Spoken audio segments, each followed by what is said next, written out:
soa, nasceu o Redentor. Nasceu o Redentor, nasceu o Redentor, o eterno Pai do céu, seu Filho ao mundo deu, alerta a terra em toa, a nova alegre boa, nasceu o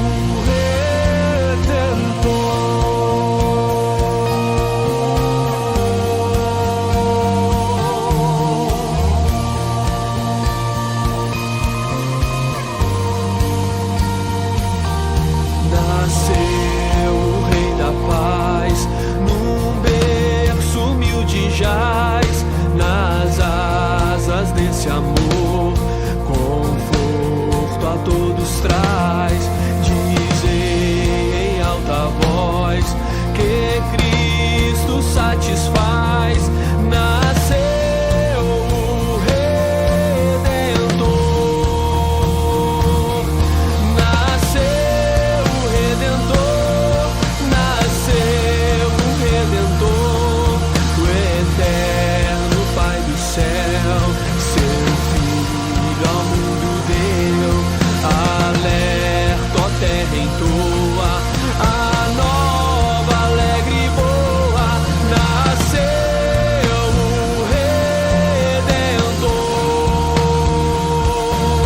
Ó gozo divinal, amor celestial, quem pode te sondar ou ter um outro igual? Posso eu da morte réu gozar ventura tal? Nasceu o Redentor, nasceu o Redentor, nasceu o Redentor, o eterno Pai do céu, seu Filho ao mundo deu, alerta a terra em toa, a nova alegre boa, nasceu o Redentor. Ó povos, exultai, nações, ó jubilai, eis finda toda dor, jamais se dá um ai.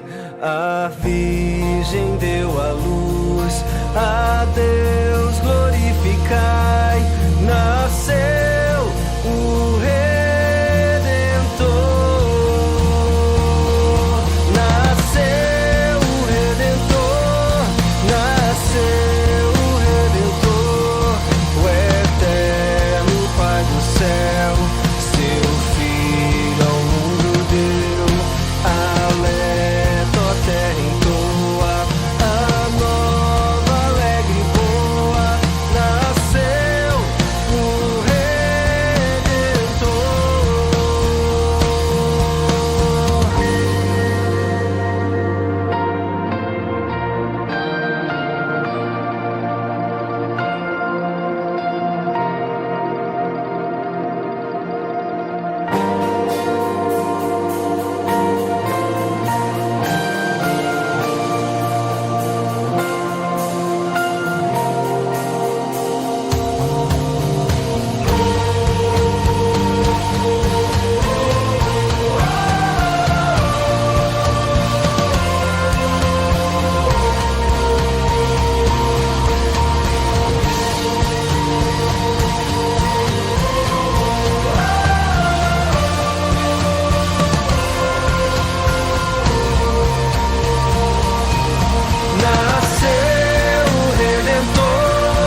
Convido você que abra sua Bíblia, por gentileza, ou se já deixou aberta, capítulo 2 de Lucas, versículos 10 e 11. Eu lerei a partir do 8 até o 11, mas o centro, o foco da pregação é o versículo 10, são os versículos 10 e 11.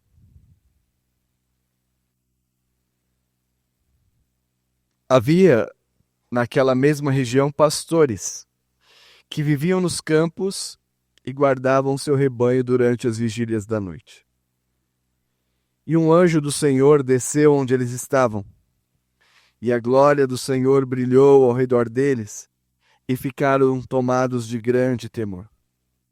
O anjo, porém, lhes disse: Não temais, eis aqui vos trago boa nova de grande alegria, que o será para todo o povo. É que hoje vos nasceu, na cidade de Davi, o Salvador, que é Cristo, o Senhor. Querido Deus, obrigado por este ato de misericórdia em nos visitar, assumindo forma humana, para nos trazer o perdão e a salvação para os nossos pecados. Que alegria, que louvor em nossos lábios por esta grande e maravilhosa graça. Que este Evangelho seja comunicado hoje com precisão e de forma compreensível ao coração de todos os seus filhos. No nome de Jesus, ajuda o pregador e todos aqueles que ouvem. Amém. Lucas registra de forma minuciosa o advento de Jesus Cristo, começando pelo nascimento de João Batista, que, como lemos, foi denominado e designado profeta do Altíssimo. João Batista, o precursor de Jesus. Se você ler em uma só vez, capítulo 1 e 2, perceberá que Lucas, habilmente, narra essa história contrastando a incredulidade de um religioso, sacerdote Zacarias, que ao ouvir a mensagem do anjo Gabriel, duvidou. E por duvidar, ficou mudo por 9 meses. O anjo foi claro: porque você duvidou, você vai ficar mudo. Um sacerdote que duvida, um religioso, alguém da fé, do serviço da fé, que duvida. E Lucas contrasta esta incredulidade com a fé obediente de uma mulher desconhecida, de uma jovem desconhecida, Maria. O mesmo Gabriel anuncia quais são seus planos, dizendo-lhe que ela seria a mãe do Salvador. A princípio, ela está confusa, porque ela era virgem. No entanto, Gabriel explica como se dará o nascimento e a concepção de Jesus em seu ventre. E ela creu com seu coração e, crendo, diz: Eis-me aqui, faz-me da tua serva segundo a sua vontade. Como você receberá a mensagem da Boa Nova? Como você receberá a mensagem da Boa Nova? Você que há tanto tempo ouve nos cultos públicos sobre o Natal.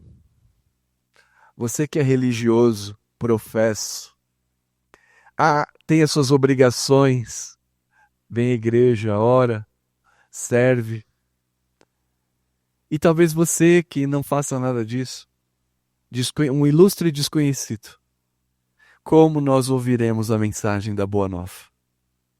Como Zacarias? Ou como aquela mulher simples, desconhecida, chamada Maria? Evidentemente que eu quero chamá-los a ouvir como Maria, alegrando o seu coração em Deus, o seu Salvador.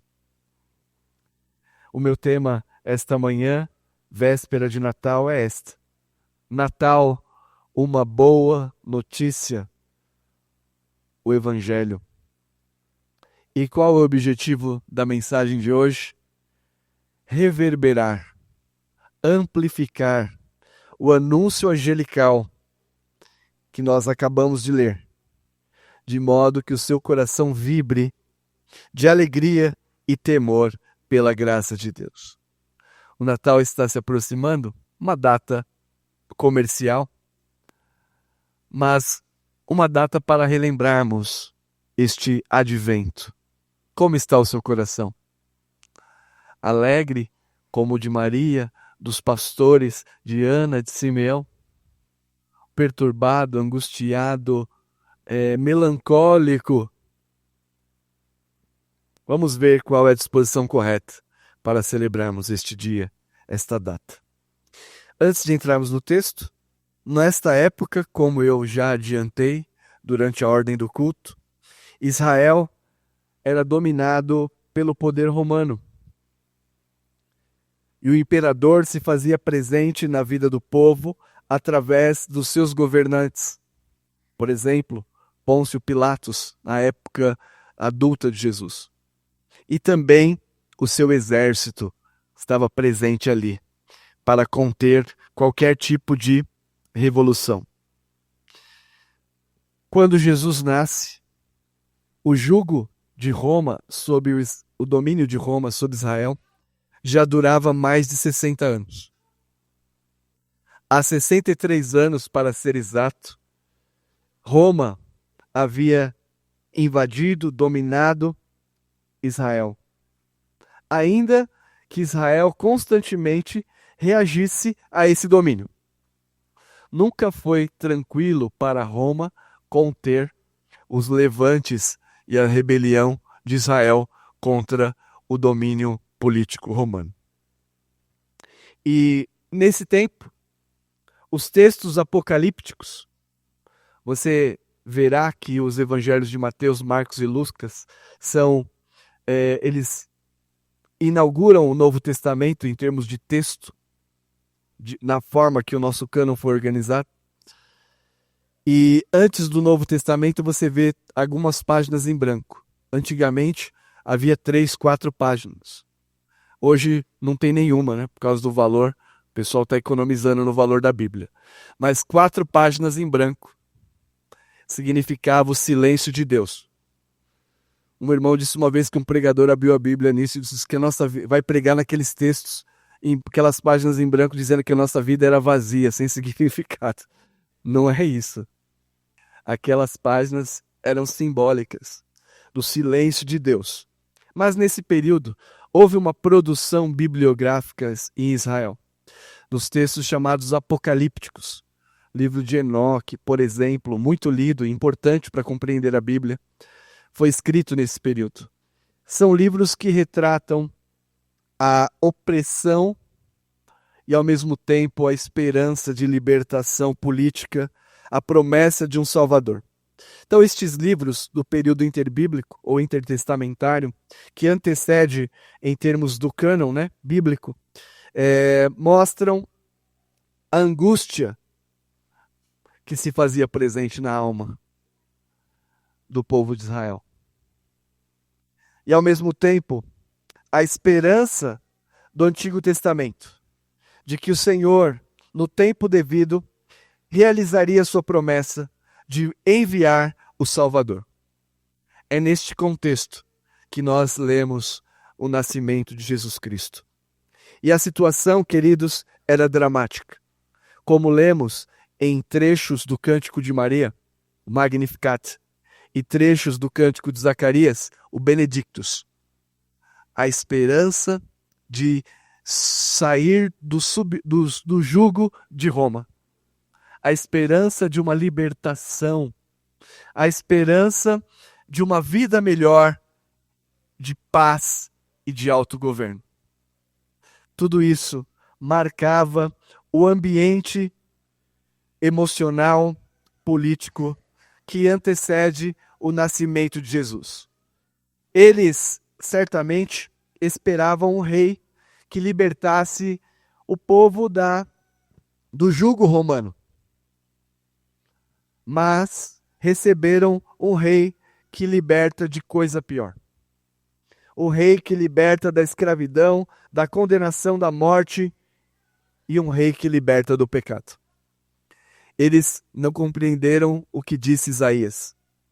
O castigo que nos traz a paz estava sobre ele. E pelas suas pisaduras fomos sarados. Eles não perceberam que os profetas anunciavam um libertador, sim, mas um libertador cósmico, onde o pecado seria abolido, onde a paz com Deus seria restabelecida e, de fato, a prosperidade viria. Não através de um governador político, mas através do Rei cósmico. Nós vemos que é Jesus, chamado de Emanuel. O castigo que nos traz a paz estava sobre ele. Segundo os evangelhos de Mateus e Lucas, ainda no contexto, particularmente o de Lucas, o nascimento de Jesus, ou o advento, é motivo de grande alegria. Vocês perceberam o tom dos cânticos? É motivo de grande alegria, um clima de regozijo e de louvor. Um clima de regozijo e de louvor que, de certo modo, deve contagiar todo cristão. Não é pecado o cristão se alegrar no Natal, ainda que seja uma data comercial. É um apelo emotivo muito grande. Para nós, de certo modo, este clima de regozijo e louvor, com consciência, é legítimo. Nós não precisamos entrar na euforia comercial. E nem tampouco no seu oposto, aquela melancolia. Quantas pessoas se recolhem nesta data, ficam melancólicas e tristes, abatidas, crentes? Será que deveríamos agir assim? Será que essa é a disposição correta? Acabamos de ver que os evangelhos retratam, principalmente Lucas, um clima de alegria e regozijo, um clima de louvor. Maria canta, Zacarias canta, os anjos cantam, Simeão canta. Bendito o Senhor que nos trouxe plena e poderosa salvação. Os fatos, queridos irmãos, narrados nos evangelhos, como eu disse, rompem com o período de 400 anos de silêncio profético. Entre o profeta Malaquias, que termina com as duas promessas fundamentais, de que de Belém, em Miqueias, né? Depois do último livro, Malaquias, você tem ali a promessa de que viria João, o Batista, no espírito de Elias. Encerrando o Antigo Testamento, 400 anos de silêncio, e agora o silêncio profético é rompido. Quem é o mensageiro? Vocês leram no texto? Quem é o mensageiro? Versículo 10. O anjo, porém, lhes disse. Aqui não está o nome do anjo, mas nos textos anteriores sabemos que é Gabriel. O anjo Gabriel, que significa homem de Deus, homem de Deus. O mensageiro não é um profeta. O mensageiro de Deus é um anjo. Rompe-se o silêncio. E Deus o Eterno, assumirá forma humana, habitará entre nós. O Deus vivo visitará este cemitério para dar vida àqueles que estão mortos pelos seus pecados e pela sua culpa. Você visita um cemitério e o que acontece? Nada. Mas Jesus vem a este mundo, encarnando-se, e ele vem para tirar os mortos da sua sepultura, pelos seus pecados e culpa. Primeiro ponto, rompe-se o silêncio. E quem rompe esse silêncio? Um anjo, o próprio Gabriel. O Evangelho. E ele então traz uma mensagem. Não temais, eis que aqui vos trago boa nova. A palavra boa nova é evangelizomai, de mensagem, ou aquele que traz a mensagem boa, de grande alegria, que será para todo o povo. E veja só que mensagem é esta. Qual é a boa nova? É que hoje vos nasceu na cidade de Davi o Salvador, que é Cristo, o Senhor. Vamos falar algumas coisas aqui importantes para compreender. Primeiro, nasceu na cidade de Davi. Você pode ir lá em nosso canal, voltar 2 vídeos, 2 domingos e assistir a pregação do presbítero Alessandro. O nascimento de Jesus está conectado às promessas e profecias do Antigo Testamento. Ana dá glória a Deus, porque a aliança prometida a Abraão se cumpre. Da semente da mulher viria o descendente, que é Cristo. Zacarias dá glória a Deus, porque esta nova aliança, os profetas se cumprem. A palavra dos profetas se cumprem. Por exemplo, o profeta Miqueias: e tu, Belém Efrata, pequena demais para prefigurar entre os milhares de Judá, de ti sairá aquele que há de reinar.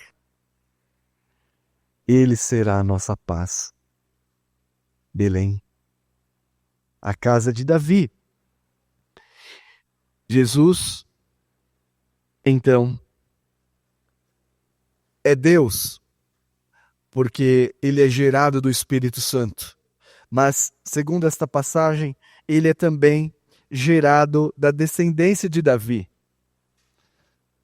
Veja como a história da salvação se confunde com a história humana. Você que é incrédulo na Bíblia, você que é incrédulo na religião cristã, não verá isso em nenhuma outra religião. Deus eterno, Espírito, encarna-se, e esta encarnação entra na história humana. E então, nessa história humana, segue-se que ele é descendente de Davi. Segundo José, a parentela de José. Você pode ver isso tanto na genealogia registrada por Mateus, quanto na genealogia registrada por Lucas. Jesus, então, é o homem da descendência de Davi, segundo a carne. O que ele está dizendo? Que a promessa feita a Davi, segundo Samuel, capítulo que vocês leram, 7:17. A promessa do descendente superior que se sentaria no trono para governar para sempre. Então, tenha isto em mente. A religião cristã funde-se o eterno ou a eternidade com a história. Cristo é a continuidade histórica de uma promessa histórica, de um povo histórico. Ele, portanto, é o Redentor. Então, desta boa nova, este menino é identificado. Ele é o cumprimento das promessas dos profetas de que viria o descendente para governar. Então veja que grande alegria. O governador descendente de Davi, lembrando que Davi foi um dos reis mais poderosos de Israel, aquele que virá para estabelecer a paz a justiça. Isso é chamado na Bíblia de Shalom e prosperidade. E essa é a primeira parte da boa notícia, que nasceu na cidade de Davi. A segunda parte da boa notícia, quem é ele? O Salvador, que é Cristo, o Senhor. A palavra Salvador significa que Jesus é o meio pelo qual Deus escolheu salvar. Você pode procurar outras formas de salvação. Através da sua moralidade, através da sua religiosidade, através das suas boas obras. Nada disso satisfará a justiça de Deus.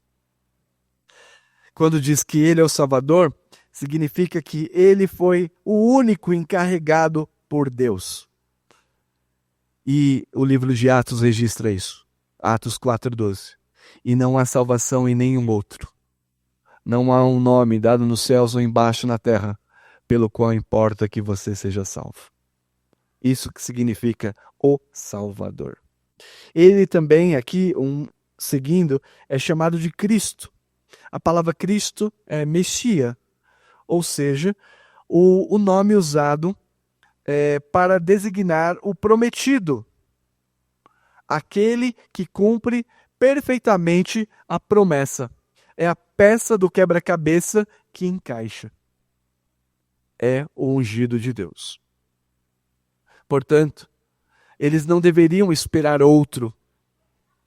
Nós sabemos que hoje, em parte, Israel está endurecido e rejeitou a Jesus e o rejeita. Até hoje Israel aguarda um Messias, aquela peça do quebra-cabeça que encaixa, que trará paz, justiça e prosperidade, que trará o Shalom, mas o fato é que ele já veio. E este é o Natal. Ele é também chamado de Senhor, Kyrios. O nome usado geralmente para governantes. O próprio César, o imperador da época, era chamado de Senhor, no sentido de divindade. Senhor.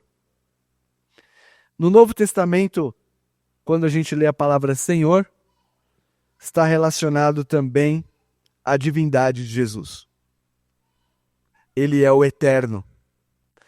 Jesus, a segunda pessoa da Trindade, encarna-se.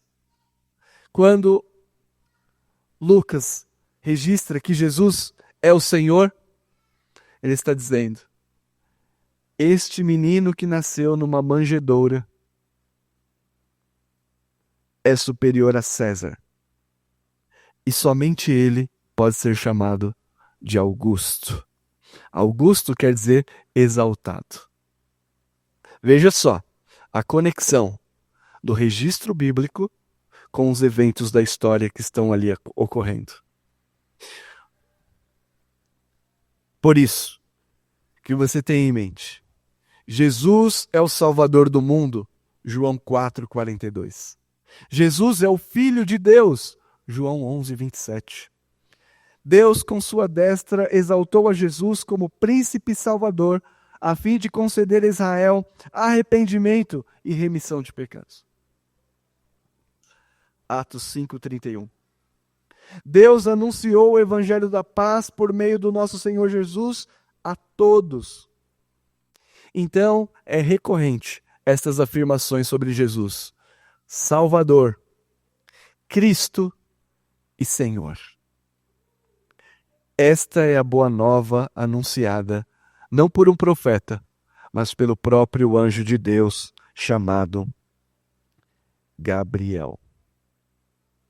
E qual é a boa nova? Que Deus rompeu os anos de silêncio e cumpriu a sua antiga promessa. Perdão dos pecados. De fato,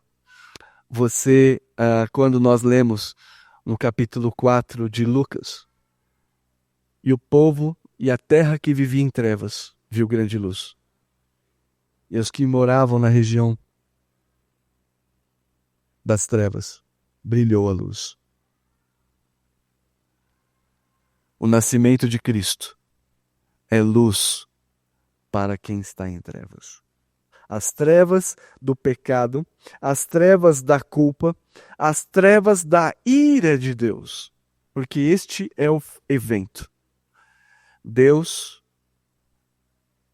está irado com o pecador.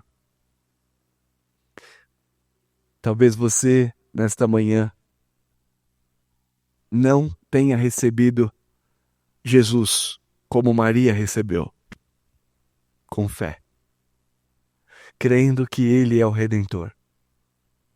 E se você ainda está nessa situação, você está correndo o risco de sofrer a punição de Deus pelo pecado.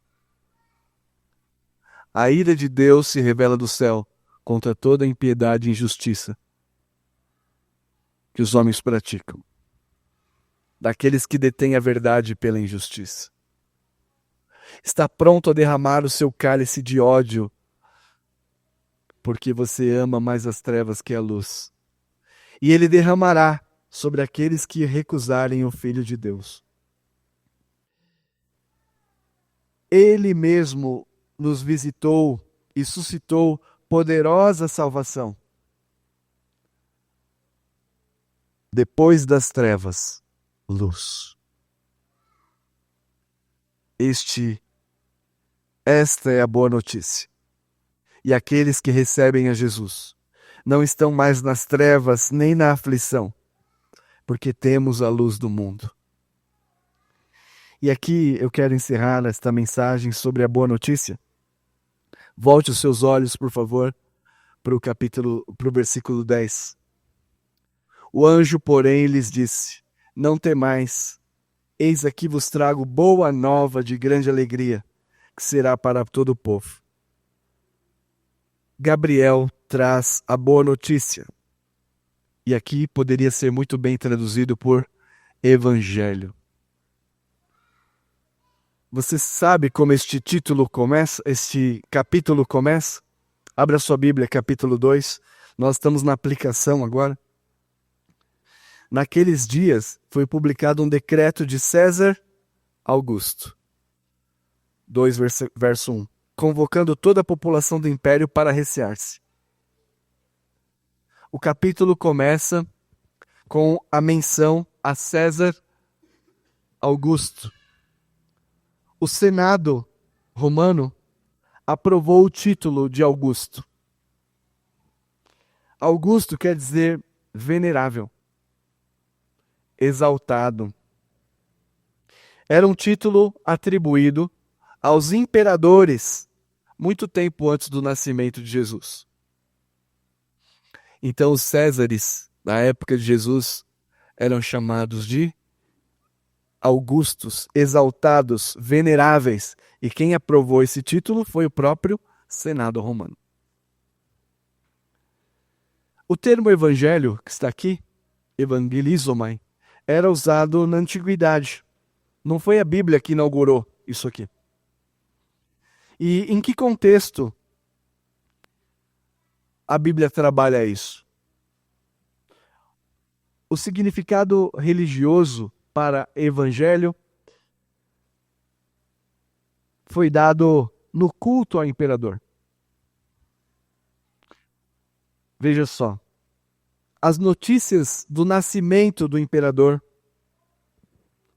que era um soberano divino, quando ele completava a maioridade, quando ele era entronizado ao trono, e os seus discursos eram considerados boas novas. Evangelho.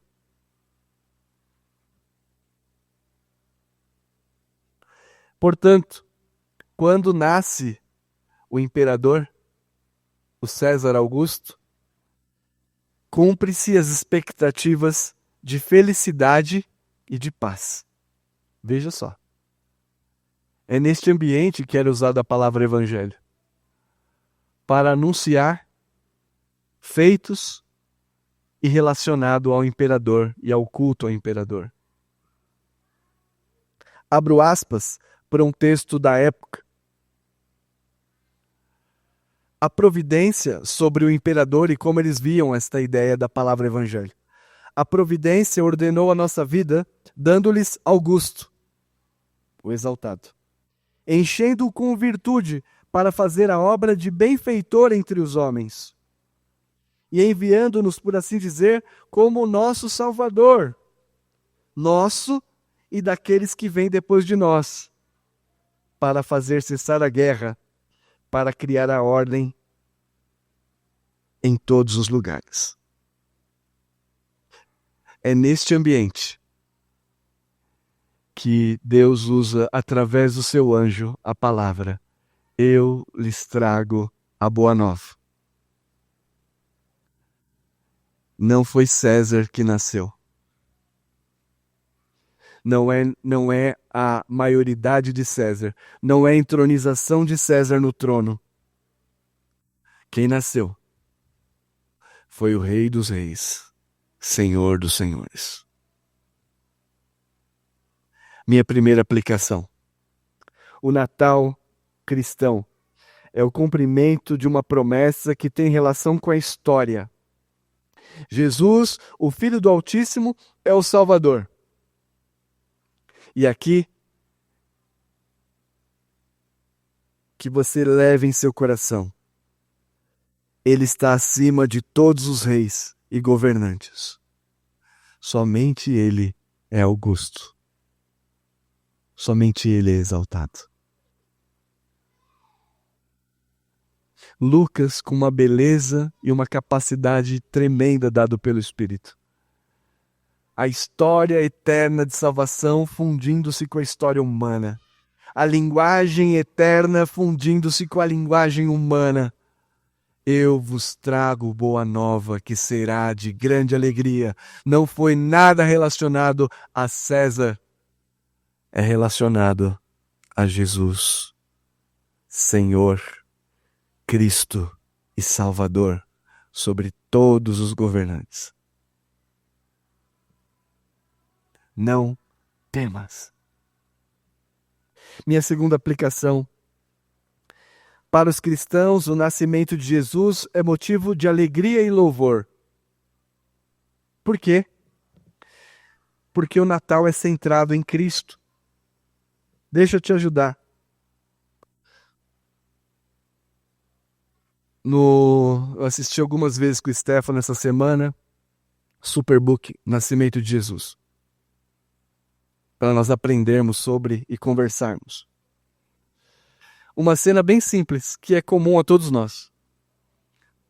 O Chris Quantum está preocupado com os presentes. O pai do Chris Quantum está preocupado com os enfeites da casa. E a mãe pede para o Chris arrumar o presépio. Na cultura americana é comum ter presépio. A gente não usa o que está associado ao catolicismo do Brasil.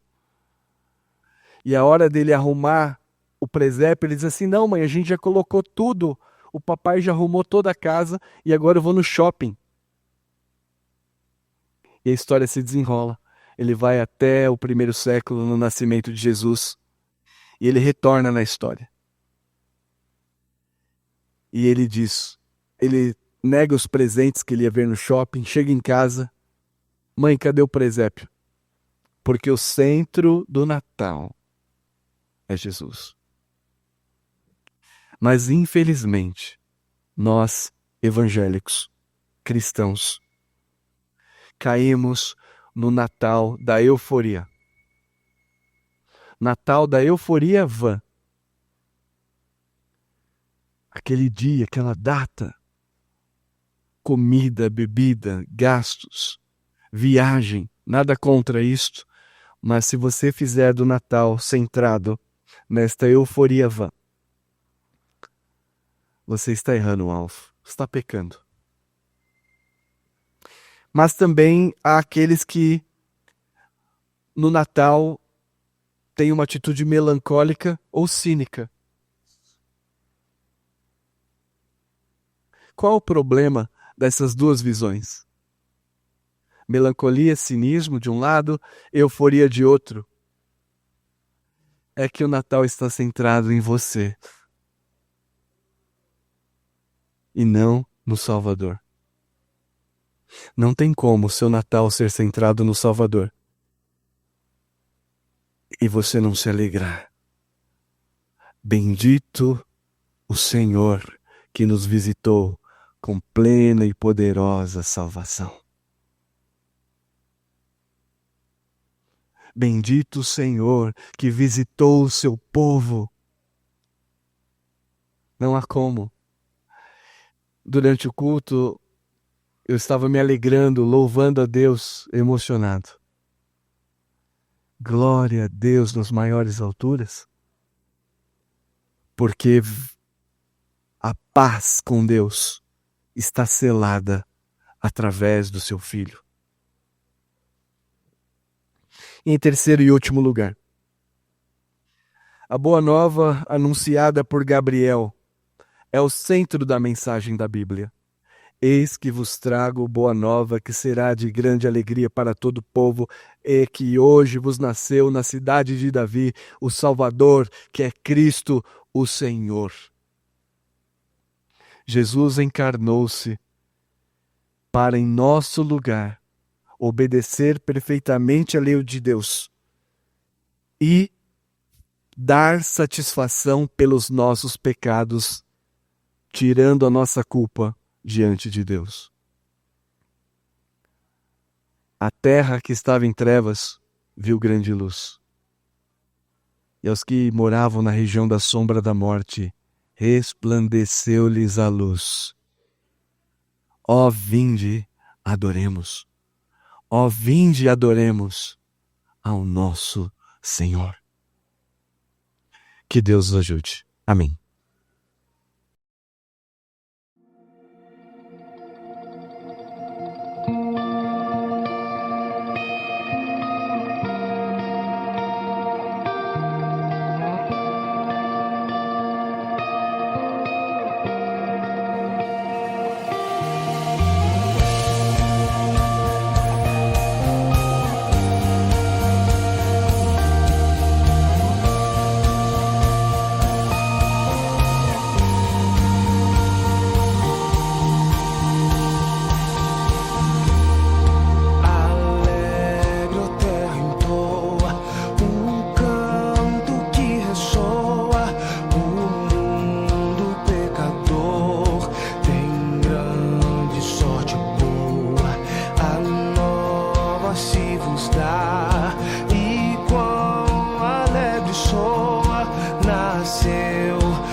A nova alegre boa nasceu.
pra toda dor, jamais se dá um ai.